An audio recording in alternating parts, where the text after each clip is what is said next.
Hello and welcome to this little video about the breaking I/O schematic. So just to give a kind of quick overview, if you don't know about the wiki, wiki.badgerloop.com will take you to our wiki page. So that's helpful. And then just to kind of show what this board is. Sorry, when I'm trying to do the screen recording, my computer slows down a little bit. So this is kind of a block diagram of the pod. So you can see we've got like our high voltage system kind of in the center. We've got our main BeagleBone board here. We've got a power system here, and then we've got our two breaking trays right here. So what we're going to go over in this video is these two different I/O PCBs that are responsible for interfacing with the pressure sensors and solenoids, as well as some other circuits that are on these braking trays that allow us to actuate and retract the brakes and make sure that we're monitoring those pneumatic systems properly. So this is our Altium repository if you haven't seen it before. Kind of over on the left we've got our different projects. Right now this is the first board that we've been working on. The rest of the boards are pretty bare bones right now. But we'll get through them as we get through them. So then we'll go fit document. Okay, so then this is a first sheet of the connectors. And just kind of going through circuit by circuit. We've got our power input here. So these are with the Molex MicroFit connector series. And yeah, it's V-bus input. Right now we're still a little unsure if we'll go with a straight 24-volt line or if we'll go directly off of a two battery in series to give us a 20 to 28 volt bus range. So right now, I've designed everything to be able to handle that full range, but V-bus might be a more constant 28 volts.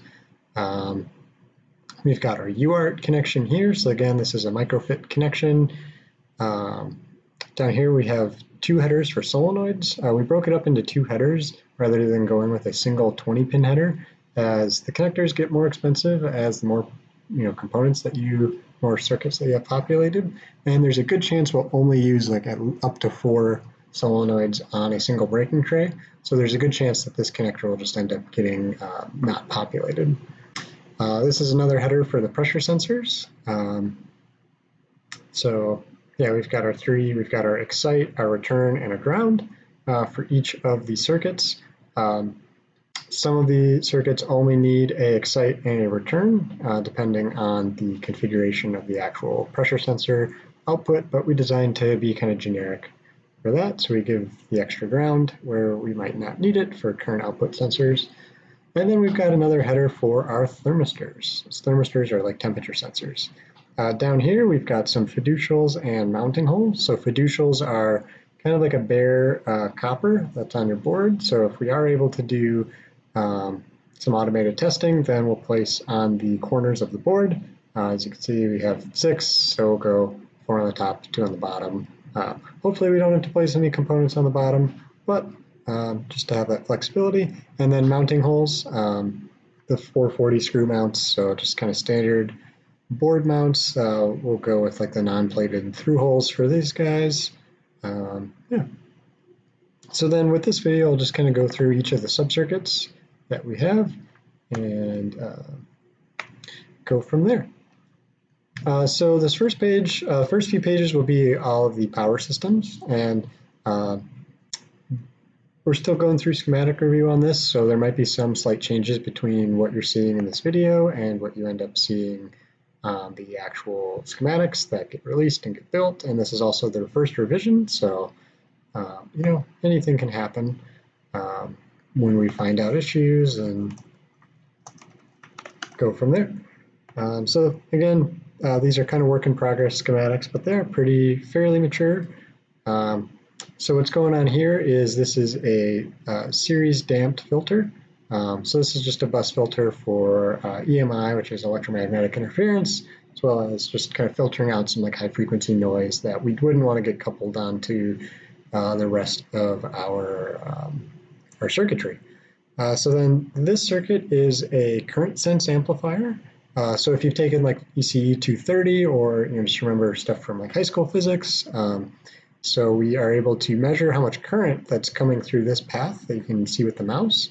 We're able to measure how much current is going through this path because V equals IR, I being the current, R being the resistance. So when we have our current flowing through this resistor, which is called a shunt resistor, then that generates a voltage differential across, which feeds into this amplifier. And then, as you can see down here, up here actually, we've got our expected voltage differential and then our gain, and then making sure that this resistor is rated for that. This symbol here is for a fuse. So we may end up changing around this fuse. I believe these are both 15 amp fuses right now. We'll want to make this one a little bit higher than this one. And then we've got our different nuts for our V-bus and for our solenoid directly. So that's fused separately as the solenoids are like a pretty high driver of current. And then this is voltage telemetry. So this is a resistor divider here, and then a non-inverting op amp with a gain of about 1.6 volts per volt. And we feed that out. This is a low-pass filter, so then that has a cutoff frequency of about 53 hertz. We set that up to be just a little bit less than 60 hertz because 60 hertz noise is pretty common in America, at least, because of the switching frequency of mains. Yeah. So then that's all about it for this bus filter sheet. There is some justification and some design documentation in the design folder on Altium, and I'll show you guys that at the end. We'll jump over into our power supplies. So this is a pretty basic buck converter that takes our bus voltage and then converts that into a 7 volt and a 5 volt line. You're asking a 7 volt line, that seems pretty weird. It kind of is.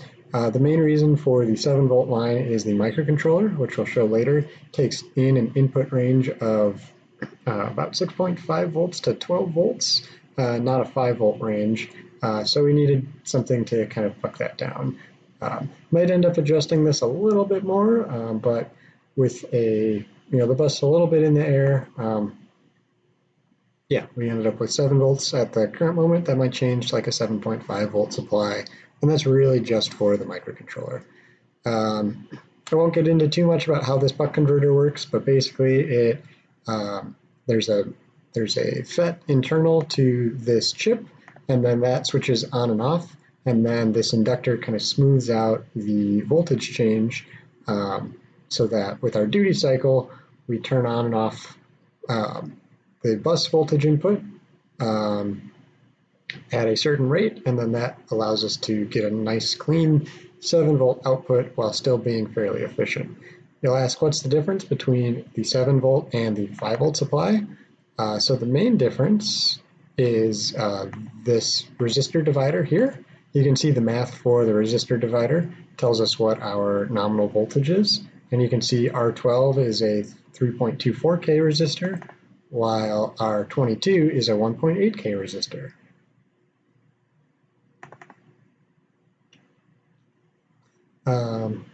Similar here with the non-inverting op amp, we can see our gain, still 1.6. That's just decided by these two resistors and just the math of the input voltage. We've got, again, the current sense right here. Same circuit, although the math is slightly different. We've got a 0.01 ohm resistor rather than the 0.02 ohm resistor that we had before. This solenoid circuit looks fairly complicated, but it's really just the same circuit repeated 6 times for this sheet.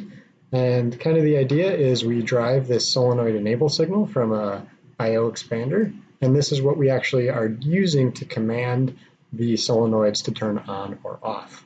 I won't get into the operation of this circuit, but I will link in an application note that describes how this works. But effectively, the circuit is intended to reduce the overall power consumption of our solenoids, which is something that the team desperately needs because our solenoids are a huge current taker. And then this is a solenoid, this is the I/O expander that we use to actually drive. So you can see solenoid enable 0, corresponds to solenoid enable 0 here. And then this is just an ESD diode block here that we'll use. And then the solenoid trip right here, solenoid drive 6, this is the same circuit, just repeated for space, has a fault monitoring. So we'll monitor for any faulting that occurs that the chip is able to detect. So that's like current consumption being too low, temperature readings, and then a couple other components that a couple other pieces of data that the chip is looking at to decide if there's actually a fault going on or not. One thing that might be a little confusing is why do we have all of these resistors and what does this DNP acronym mean? Normally I don't like acronyms, but DNP is fairly common for do not populate. So that means that we'll put down pads for these components, but we won't actually put any component down, at least for the default configuration. It's really for bring up and testing and like any weird configuration, not weird, but any configurations we might want for the system as we go along. So then these are the different address pins for this chip, A0, A1, A2. So then we're able to set the address differently if we populate a chip, if we populate A0 going to ground versus going to our VCC or our 5-volt power signal. So this is helpful if you have multiple chips of the same type on the same bus, the same I2C bus here, because it helps you differentiate, and you need it to differentiate between your chips. Otherwise, you can run into some issues of like contention and whatnot. So this is the pressure sensor and temperature sensor sheet. So this might be a little confusing as to what all of these components are for, but we'll walk through it. So we've got a 5-volt and our V-bus line here. And then the idea behind this is that our pressure sensors are fairly difficult to get a hold of, and we don't know what type we're actually going to be interfacing with. So the idea behind the circuit is to be fairly generic and allow the user to be able to configure whatever voltage divider or current shunt they need, as well as whatever supply voltage they need. So in this case, we have the option to power off of 5 volts or off of our filtered bus voltage of 24 volts. We want to make sure that we're only populating one of our R62 or R63. If we populate both, then we're going to have a bad time, probably get some smoke, probably burn up a board, and we don't really want to do that. So it's really important that we only populate one of these at a time. Same thing for the pair of R64 to R65. You'll see that pressure sensor excite voltage 0 goes directly out to the connector sheet. So PS excite 0 goes out to this part of the header. Then the return signal is actually the output of the pressure sensor. That could be a 4.5 or 0.5 to 4.5 volt output, or it could be a 4 to 20 milliamp current output. So depending on what that output is, what the sensor is actually we're interfacing with, we'll want to either just completely shunt the resistor and have a 0 ohm resistor here. So this resistor is effectively the same as doing a wire from here to here. So that's in that scenario, but we will place the pads for it there. And then a 200 ohm resistor down here. So if we have a 4 ohm, you can see the math down here. So at the minimum current output, at 4 milliamps and a 200 ohm resistor, we'd get 800 millivolts, and then a maximum output of 20 milliamps, we would get 4 volts, which is underneath our maximum input voltage of 4.5.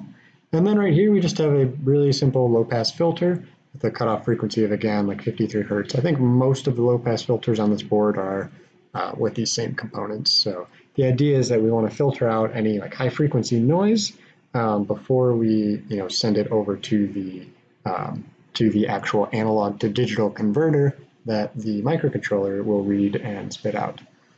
So this circuit is repeated 8 times. And then the one other kind of interesting thing about this sheet is this header. So the idea behind this header is, say we don't have a harness quite built for the Molex microfit connector series, and we just want to interface really quickly with a sensor just to test that our controls are working properly. So then we have this header, which is a standard like 0.1 inch header, 0.1 inch header that looks kind of like that. That we'll be able to just interface directly with rather than going through the more complicated or more expensive header. Thermistors. So a thermistor is one type of a temperature sensing device.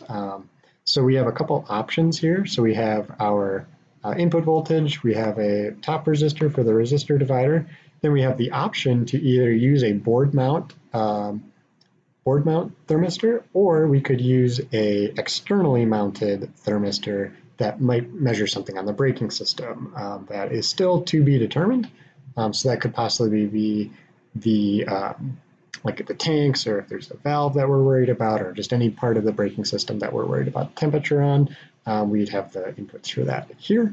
But if not, then we can populate this TH1 or TH2, and then that will give us like a nice board telemetry measurement. And again, it's coming up again here, our low pass filter on this guy.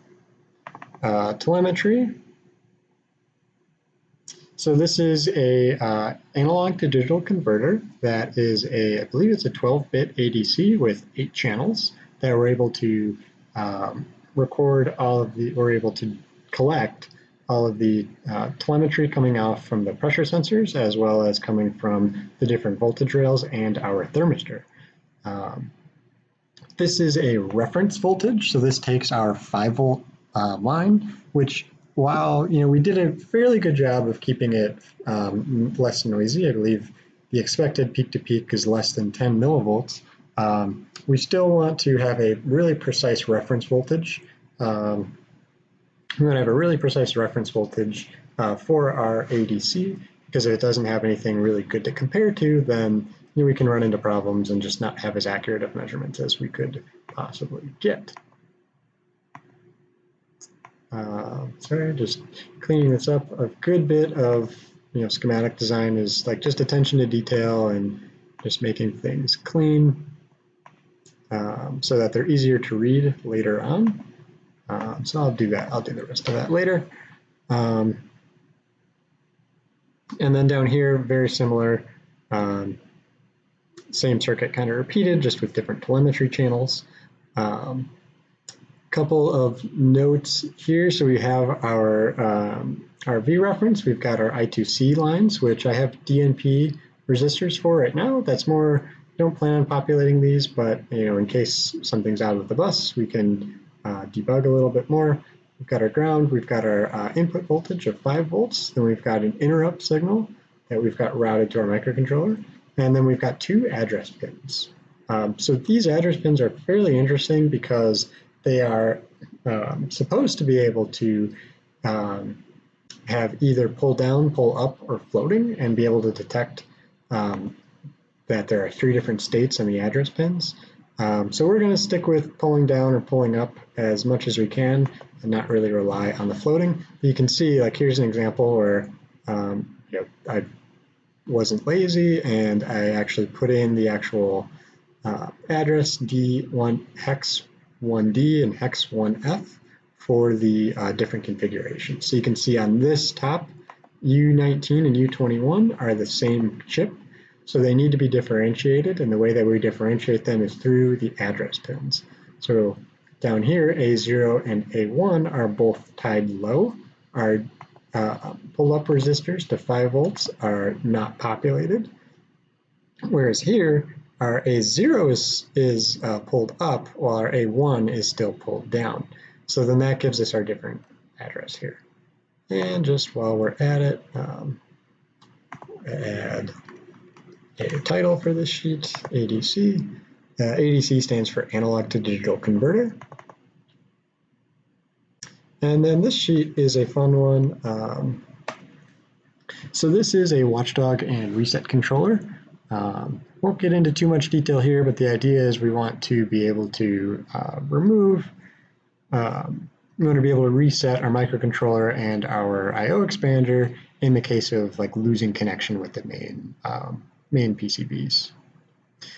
Just a little bit of like details for like, oh, what's that? So you can see there are these TP all over, so that stands for test point. And the idea is you can place some bare copper on your board and kind of just have a signal that you're able to view. And you're able to probe that with an oscilloscope more easily or with a multimeter, or if you need to solder up some test leads, you're able to do that more quickly. There are a lot of different versions of test points. There are some that you can hook directly onto. I tend to avoid those just to keep my BOM bill of materials part count down. But yeah, we can kind of go from there. And then just kind of walking through the rest of the design, just looking for anything that might be a little odd or might need a little more additional explaining. If not, then we can kind of continue on and show, I'll just show one quick process that might be a little counterintuitive. Now, layout on this board has actually started on a separate branch. However, we have these components that were just recently added that we don't actually have the reference designator for. So that's like C19, 20, 21. But then here we have C question mark. And you can see that we're getting an error here because we don't have any components. We don't have any names for this component yet. So what we'll actually do is go, and there are multiple ways to do this, but one of the simpler ways is to go annotate schematics quietly. And it's telling me that I've placed 25 components. So then we'll go through there. We've got that updated now, so you can see like B1, B12, 13, 14 have been updated. Cool. So then now what we'll do is we will generate some output files. So you can see, so this is called an output job that Altium has. And you can really set this up to do a lot of different things, like assembly outputs, fabrication outputs, different reports. You can output 3D step files for your system in order to see how that works with the mechanical systems. But here, what we'll actually do is just generate a new file. We'll generate a new file name, Rev8. So as you can see, like schematics are a really iterative process. So this has already gone through like I've gone through at least 8 work sessions where I've said, okay, like this is a good kind of breaking point, a good breakdown point to kind of pause. So when we do that, it takes a minute, especially while I'm recording this video, in order to generate these PDFs. And then we'll go into our Breaking I/O folder. So now you can see like we have our output here, just what we looked at, but this is in a PDF form. So a lot of the time it's much easier to look at a PDF than it would be to look at a Altium file, because you don't need a license to look at a PDF, I hope. And then one thing that I'm doing here is I'm actually going to rename the most recent revision just Breaking I/O. And that way, if you want to send someone a link, you can just send them a link to breakingio.pdf rather than Rev8, because there's a good chance that this will get to Rev9, Rev10, Rev12, whatever, and you don't want to have to send a person a link every single time to look at the most updated things. So if we just do breakingio.pdf, that link, because that file name stays the same, we will stick around there. Now this is one thing that you will do a little bit differently if you're working on schematics. I'm going to commit onto master. And then you can see, only a couple of these files got added, even though we changed a bunch of different things. Well, that's because we didn't really save any of these components, even though we made changes. So it's really important to make sure that you save your project. And I'm just going to do this by closing. And we're going to save all and hit OK. It's really important that you're careful about which files you're saving, which files you're changing, which files you're editing. A lot of the time, you can kind of get yourself into trouble if you end up changing too much without really being conscious of it. So then now that that's saving, what we'll actually do is go to GitHub and we'll go to the hardware repository. In case you're not familiar, you can just search Badger Loop software hardware or just Badger Loop software and you can kind of find it.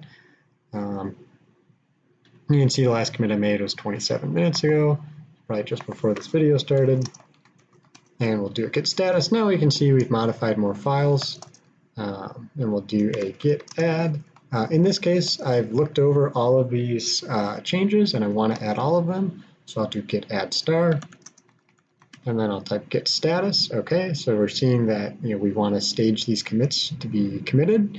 And then we'll go git commit -m, and then we'll type in a message. I'm just going to say video updates because I'm recording this video, and then we'll do a git push. If you were doing this, you'd want to not commit to master, and actually you wouldn't be able to commit to master. That's on purpose, just to kind of make sure that we're maintaining a high level of a high standard for what actually makes it into master. But what you can see is instead we can do different branches, and you're free to commit to whatever branch you want. And then when you're able to, when you want to see if you can make your changes get into master, we would open up a pull request, and then we would want to compare our master, say if we wanted this test branch. So obviously this test branch, there's nothing on it, so kind of a bad example, but if you were to go through this, it would show you, hey, these are all the files that you've changed. Unfortunately, Altium uses binary files, which I guess is good and bad. But unfortunately for doing pull requests, you can really only see what files have been changed, rather than like a more traditional software engineering approach where you can see like specific changes, line by line. You can see the difference, exactly what's going on in the code, line by line. So then you can see our couple of files that we have out here. We have our working schematic exports. So we can see our 8 files, our Rev 8, right? And then this is the commit that we actually just did. So you can see all of the changes that we made. And then if we go back to the other file, this was a fun folder to look at if you're interested in like how do we actually do this type of design for the power supplies. Actually open it in here so I don't have to download it. But you can see like some of the different, so this was kind of depreciated, but this is a 3.3 volt design. So then this goes through like, how do I actually select the input capacitors? So that would be, the input capacitors would be like these components. How would you actually pick out what those should be? What capacitance, and what are all the parameters that I need to look at? How do I select an inductor? That's this guy right here. How do I select? And you can look through this at your own pace, and let me know if you have any questions about all of this. But yeah, it's really easy. This is how we're able to switch, or I was able to switch from a 3.3 volt supply to a 7 volt supply fairly easily, because this software called MathCAD allows you to just update some parameters kind of at the top level, and then it will recalculate everything for you. So that's pretty nice if you have something like this set up. MathCAD you can get for free. Download, I believe. If not, don't sue me for copyright, please. And yeah, I think that's about it for this quick video. Let me know if you have any questions, and yeah, thanks.